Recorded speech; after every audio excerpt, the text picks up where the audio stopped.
அன்பார்ந்த creativity YouTube channel பார்வையாளர்களுக்கு அஸ்ஸலாமு அலைக்கும் வரஹ்மத்துல்லாஹி வபரகாத்துஹு.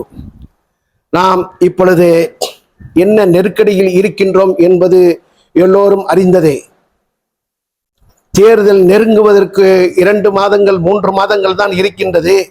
இதற்கிடையிலே இந்த தேர்தல் கமிஷன் யாருக்கு வேலை செய்கின்றது என்று தெரியவில்லை. நியூட்ரலாக நடுநிலையாக இருக்கக்கூடிய தேர்தல் கமிஷன் இன்னைக்கு விலை போய்விட்டது என்றே நாம் கருத வேண்டியிருக்கின்றது. ஏனென்றால் இத்தனை வருடங்களாக தூங்கிக் கொண்டிருந்த இந்த தேர்தல் கமிஷன் தேர்தலுக்கு முன்பு இப்படி அவசரமாக ஒரு எஸ்ஐஆரை கொண்டு வந்து நமக்கு ஒரு பெரிய ஒரு இக்கட்டான சூழ்நிலை உருவாவதற்கு காரணம் என்ன? 1 மாத காலத்திற்கு நாம் பூர்த்தி செய்ய வேண்டும் என்றால், இல்லை என்றால் நாம் அந்த தேர்தலிலே அந்த ஓட்டு உரிமையை நாம் இழந்து விடுவோம் என்பது அறிவிக்கப்பட்டிருக்கின்றது. ஆனபடியால் இந்த 1 மாத காலத்தில் எத்தனையோ வேலைகளுக்கிடையிலேயே இதை செய்ய வேண்டியிருக்கின்றது. நிறைய பேருக்கு படித்தவர்களுக்கு இதை எப்படி பூர்த்தி செய்வது என்பது தெரியவில்லை. பல குழப்பங்கள் இந்த ஃபார்மிலே ஏற்பட்டிருக்கின்றது என்பது நாம் பல சோசியல் மீடியாக்களிலே படித்துக் கொண்டிருக்கின்றோம். அப்படிப்பட்ட நேரத்திலே இந்த ஃபார்ம்கள் கொடுக்க ஆரம்பிக்கப்பட்டு 4-5 நாட்களாக இந்த PLO அவர்கள் ஒவ்வொரு ஊராகவும் வீடாகவும் சென்று வார்டுகளில் எல்லா வார்டுகளிலும் கொடுத்து கொண்டிருக்கின்றார்கள்.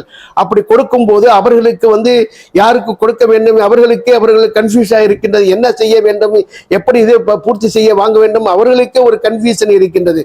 ஆனபடியால் இதை அவர்கள் கொடுக்கும்போது நிறைய பேர் இடமாற்றம் செய்யப்பட்டு போயிருக்கின்றார்கள். ஏறக்குறைய 22 வருடங்களுக்கு பிறகு இன்று நடக்கின்றது இந்த SIR. இதை 22 வருடத்துக்கு பிறகு எத்தனை பேர்களுக்கு என்னென்ன மாற்றங்கள் நடைபெற்றிருக்கும். அவர்கள் தெருவை விட்டு வேறு வீடு கட்டி சென்றிருப்பார்கள், வேறு தெருவுக்கு சென்றிருப்பார்கள், வீட்டை விட்டு சென்றிருப்பார்கள். அந்த அட்ரஸ்கள் எல்லாம் ஒண்ணுமில்லாமல் போயிருக்கும், வீடு இடுபட்டு இருக்கும், எத்தனை விஷயங்கள் இருக்கின்றன. அவர்களுக்கெல்லாம் இந்த ஃபார்மை கொடுக்க முடியாமல் PLO தவித்துக் கொண்டிருக்கின்றார். அவர்களோடு இணைந்து செயல்படும் கட்சி தொண்டர்களும் தடுமாறி கொண்டிருக்கின்றார்கள். ஏறக்குறைய 70% கொடுத்திருப்பார்கள் என்று நினைக்கின்றேன். இன்னும் ஒரு 30% தடுமாறி கொண்டிருக்கிறார்கள் என்பதே திண்ணம். ஆனபடியால் யாருக்கு இந்த ஃபார்ம்கள் கிடைக்கவில்லையோ அவர்கள் உங்களுக்கு நீங்களாகவே சென்று வாங்கக்கூடிய ஒரு சூழ்நிலையை உங்களுக்கு உருவாக்கி கொள்ளுங்கள். காரணம் என்றால் நீங்களும் சேரும், வீட்டுக்கு வரும் என்று எல்லாரும் சொல்லுகின்றார்கள் என்று வீட்டிலே இருந்து விட்டால் உங்கள் ஃபார்ம் உங்கள் கைக்கு கிடைக்கவில்லை என்றால் நீங்கள் ஓட்டுரிமை இழப்பது நிச்சயம். ஆனபடியால் உங்களுக்கு எப்படி இந்த ஃபார்மை பெற வேண்டும் என்றால் அந்த அக்கம் பக்கத்திலே அந்த ஃபார்மை பெற்றிருப்பார்கள். பக்கத்து வீட்டிலேயோ அல்லது உங்கள் சொந்தக்கார வீட்டிலேயோ அந்த ஃபார்மை பெற்றிருப்பார்கள். சொந்தக்கார வீட்டிலுங்கிறதை விட அக்கம் பக்கத்தில் பெற்றிருப்பார்கள். அந்த ஃபார்மிலேயே முதல் பக்கத்திலேயே அந்த ஃபார்முக்கு அந்த இதுக்கு உள்ள ஆளுடைய பெயரும் அந்த PLOடைய பெயரும் PLOடைய நம்பரும் அதிலே இருக்கும். அந்த நம்பரை எடுத்து அந்த நம்பருக்கு போன் பண்ணி எனக்கு கிடைக்கவில்லை, நான் இந்த வீட்டிலே இருக்கின்றேன் என்று சொன்னீர்கள் என்றால் உங்களை தேடி அந்த ஃபார்ம் வரும். அப்படியும் அது வரவில்லை என்றால் கட்சிகளில் இருக்கும் தொண்டர்களை அணுகி அந்த கட்சிக்கு சென்று கட்சி அலுவலகம் சென்று அந்த ஃபார்மை பெறுவதற்கு அவர்களுடைய உதவியை பெற்று நீங்கள் அந்த ஃபார்மை பெற்றுக்கொள்ளலாம். அந்த ஃபார்மை பெற்றுக்கொள்வதில் நீங்கள் தாமதித்தால், அசால்ட்டாக இருந்தால் நிச்சயம் உங்களுடைய ஓட்டுரிமை பறிபோகும் என்பது நிச்சயம். இதே போன்று வெளியூர்களில் உள்ளவர்களுக்கும் வெளிநாட்டில் உள்ளவர்களுக்கும் இந்த இது பொருந்தும். ஆனபடியால் யாருக்கு இந்த ஃபார்ம்கள் கிடைக்கவில்லையோ அவர்கள் சென்று அந்த ஃபார்மை பெற்றுக்கொள்வது உங்களுடைய கட்டாய கடமை. மேலும் இந்த ஃபார்மில் எப்படி இதை ஃபுல் பண்ணுவது என்பது படித்தவர்களுக்கே தெரியவில்லை. நிறைய குழப்பங்கள் நிறைந்த ஒரு ஃபார்மாக இருக்கின்றது என்று சோசியல் மீடியாக்களிலே பேசப்பட்டு கொண்டிருக்கின்றது. அப்படிப்பட்ட ஒரு காலத்திலே நன்கு அறிந்தவர்களை வைத்து பூர்த்தி செய்வது ரொம்ப முக்கியமான விஷயமாகும். இதில் சின்ன மிஸ்டேக் ஏற்பட்டாலும் அதை ரிஜெக்ட் செய்வதாக சொல்லியிருக்கின்றார்கள். ஆனபடியால் ரொம்ப கவனமாக இதை கையாள்வது ரொம்ப முக்கியம். அந்த ஃபார்மை வாங்கி கொண்டு அந்த ஃபார்மை நேரிலே நீங்கள் எழுதாமல் ஒரு ஜெராக்ஸ் எடுத்து அந்த ஜெராக்ஸிலே உங்களுடைய தகவல்களை நீங்கள் பூர்த்தி செய்து வைத்துக் கொண்டால் PLOர்கள் வீட்டுக்கு வரும்போது அவர்களுடைய உதவியும் கிடைக்கும்.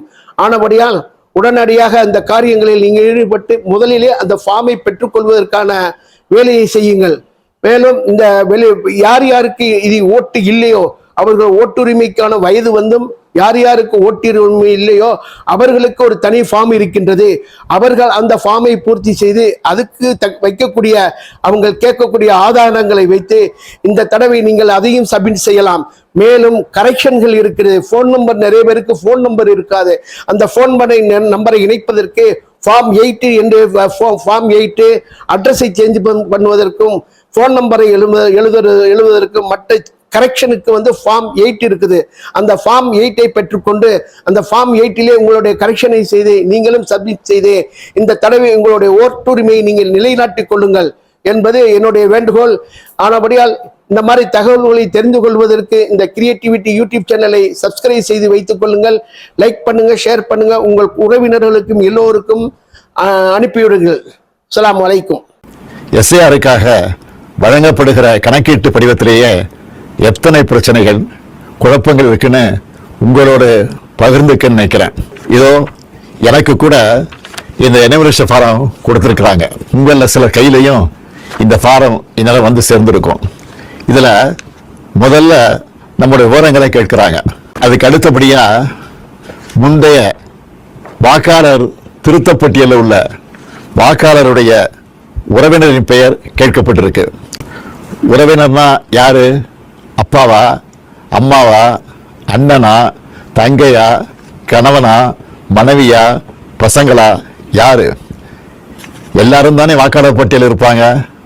இதில் ஏதாவது தெளிவு இருக்கா? வாக்காளருடைய உறவினர் பெயர்னு சொல்லப்பட்டிருக்கக்கூடிய இடத்துல முதல்ல பெயரும் பிறகு வாக்காளரின் புகைப்பட அடையாள அட்டை எண் என்றும் கேட்கப்பட்டிருக்கு. மூன்றாவதா மீண்டும் உறவினர் பெயர்னு கேட்கப்பட்டிருக்கு. முதல்ல யார் பேரை எழுதணும்? எந்த வாக்காளர் விண்ணப்பிக்கிறாரோ அவர் பெயரா அல்லது உறவினர் பெயரா? சின்ன தப்பு இருந்தா கூட தேர்தல் ஆணையம் அந்த படிவத்தை ஏத்துக்காம வாக்காளர் பட்டியலிருந்து பெயரை நீக்கிற ஆபத்தும் இருக்கு. நினைச்சு பார்க்கவே அச்சமா இருக்கு. நல்லா படிச்சு அறிவார்ந்த பெரும் பொறுப்புகள் இருக்கக்கூடியவங்க கூட இந்த கணக்கீட்டு படிவத்தை பார்த்தா அவங்களுக்கு தலை சுத்திடும். இந்த படிவத்தில் வாக்காளரோட புகைப்படத்தை அச்சிட்டு தற்போதைய புகைப்படத்தை ஒட்டணும்னு சொல்லப்பட்டிருக்கு. ஆனா மாநில தேர்தல் ஆணைய அதிகாரி என்ன சொல்லுகிறார்? உங்களுக்கு விருப்பம் இருந்தா ஒட்டலாம்னு அரசியல் கட்சிகள் கலந்துகிட்ட கூட்டத்தில் சொல்லி இருக்கிறார். இது இன்னொரு இடியாப்பு சிக்கல். ஒருவேளை போட்டோ ஒட்டலைன்னா என்ன நடக்கும்? வாக்குரிமை பறிக்கப்படுமா படாதா? Subscribe to Creativity channel, like, share and comment, and click on the notification bell so that you'll be notified every time we post a new video.